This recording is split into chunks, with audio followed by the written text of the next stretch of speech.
We staan hier in Den Haag met Wendy Meijer. Wendy, Den Haag in dialoog. Ja. Heel veel mensen hebben meegedaan. Je hebt begeleiders nodig. Wat heb jij gedaan? Nou, ik ben vorig jaar betrokken geraakt bij dit initiatief toen we nog heel erg kleinschalig waren met zo'n 20 deelnemers.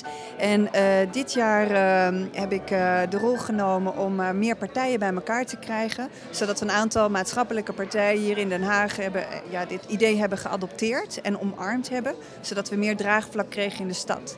En op het moment toen we eigenlijk nog helemaal geen geld of geen middelen hadden, heb ik gewoon gezegd van nou jongens, ik vind het zo belangrijk. Ik ga zorgen voor een stuk werving van dialoogbegeleiders. Ik zorg dat er criteria komen waar ze aan voor moeten voldoen, zodat de partijen kunnen kijken of deze mensen ook inderdaad de geschikte mensen gaan zijn. En ik ga ervoor zorgen dat die mensen getraind worden. En samen met de centrale organisatie of met het bureau wat de dialoog begeleidt ook, te kijken van hoe doen we die matching met de juiste mensen op de juiste tafel te krijgen. Dus dat is mijn rol geweest. Beginnen, een project zonder geld, niet altijd even makkelijk. Toch is het jullie gelukt ze bij elkaar te krijgen. Hoe hebben jullie dat gedaan? Hoe krijg je die mensen bij elkaar? Je hebt geen geld. Nee, nou ja, als het gaat over de rol van dialoogbegeleider, dat is natuurlijk een hele mooie rol. Want je bent als het ware het visitekaartje van de dialoog zelf. En je wordt echt uitgenodigd om daar zelf helemaal in te gaan staan. En daar hoort ook een bepaalde grondmentaliteit bij. En die mensen die zijn eigenlijk wel heel erg eenvoudig te vinden. Want het is zo aansprekend en zo verbindend dat mensen die dat op een gegeven moment herkennen, die willen heel graag deelnemen. Dus we hadden op een gegeven moment echt ook veel meer deelnemers dan dat we tafels hebben. Dus dat is een hele mooie start ook voor volgend jaar. Begeleiders. Hoe is de samenstelling van die begeleiders? Waar komen ze vandaan? Wat voor mensen zijn het? Wat hebben ze voor beroep? Het is heel divers. We hebben echt een ontzettend mooi gemengd gezelschap hebben we. We hebben mensen die uit het adviesvak komen. We hebben mensen die uit het coachingsvak komen. We hebben mensen die voorganger of predikant zijn. We hebben mensen die al langer interreligieuze gesprekken leiden.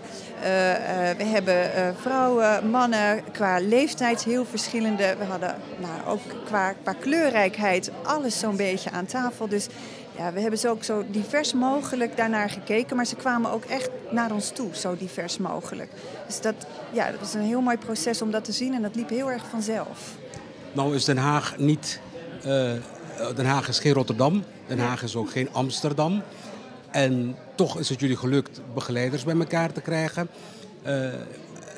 Ik hoorde van wat andere mensen dat bij de Rotterdammer en bij de Amsterdammer gooit men zijn hart sneller op tafel dan bij de Hagenees, of tenminste de Hagenaren eigenlijk. Het onderscheid tussen de Hagenees en de Hagenaren.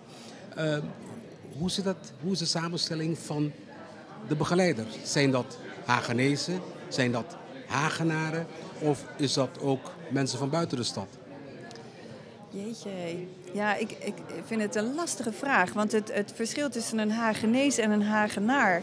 Ja, ik kijk zo niet naar mijn eigen stad. Dus ik heb dat hele verschil al niet. Maar als ik kijk naar de diversiteit, ook waar mensen wonen en waar ze... Dan wonen ze in alle hoeken en gaten in Den Haag. Hadden ze uit het Transvaal, uit het centrum, uit de Bomenbuurt, uit het Statenkwartier. Ze kwamen echt overal vandaan. Er kwamen ook mensen buiten de stad. Jen is daar een mooi voorbeeld van. Die komt uit Utrecht. Die toch een bepaalde betrokkenheid hebben met Den Haag. Ja, enorme betrokkenheid, ja. Bij jullie groep van begeleiders hadden jullie ook politici die gezeten hebben als begeleider? Of waren er geen politici als begeleider, maar wel als deelnemer? Ja, vooral dat laatste. Je lacht. Waarom lach je? Nou, wat we graag willen is dat ook politici... Nou, je hebt het wellicht ook gehoord vandaag toen die meneer sprak. Het is niet van nature om in dialoog te zijn, maar vooral in monoloog. En dus we hebben juist de politici betrokken om eens aan tafel te schuiven, om vooral te luisteren. En dat gold voor een Henk Kool, maar dat gold ook bijvoorbeeld voor de heer Pim Brebaert. Hebben we uitgenodigd ook gewoon om deelnemer te zijn en dus weg uit die rol van voorzitter. En nee, ga maar eens gewoon in dialoog en wees maar eens deelnemer. En kijk dan maar eens wat er tot stand gebracht kan worden. Betekent dat als je de politici zover krijgt om in dialoog te gaan, dat je een andere manier van politiek voeren in Nederland zou kunnen verwachten? Ja, dat denk ik zeker. Ja, absoluut.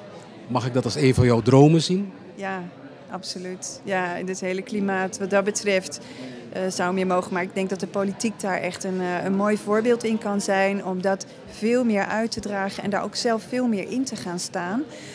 Ook al realiseer ik me dat dat soms echt heel lastig is gezien het systeem wat we hebben hier in Nederland. Dus ik zie daar ook wel de tweespalt daarin. Maar dat wil niet zeggen dat je die twee dingen niet zou kunnen integreren. Door gewoon zo nu en dan eens echt even bewust in die dialoog te gaan in plaats van de debat op te zoeken. Dialoog, elkaar begrijpen, meer van elkaar leren. Als ik tegen jou zeg, meer van elkaars cultuur leren, of de manier zoals wat voor mens je bent, is dat een verrijking voor beide partijen? Ja, zonder meer. Ja, zonder meer. Kijk, als ik kijk naar mijn eigen cultuur, dan zijn wij ook een aantal zaken gewoon verloren geraakt. Door de manier waarop wij hier leven en wonen. Dat werd ook al net vanmiddag gezegd. We zijn de tijd kwijt, maar we hebben wel een klok. Weet je, dat is een hele waardevolle, vind ik. En zo zijn er meer dingen, de tijd en ruimte voor eten en voor elkaar. Weet je, als ik kijk in mijn eigen omgeving, de gemiddelde agenda zit vol en moet ik 3 weken vooraf een afspraak maken. En dat zie ik toch in andere culturen toch heel anders gaan. Wendy, goede zaak. Wij hebben zelf gisteren ook meegedaan in het Antillenhuis. Ja. En het was heel goed.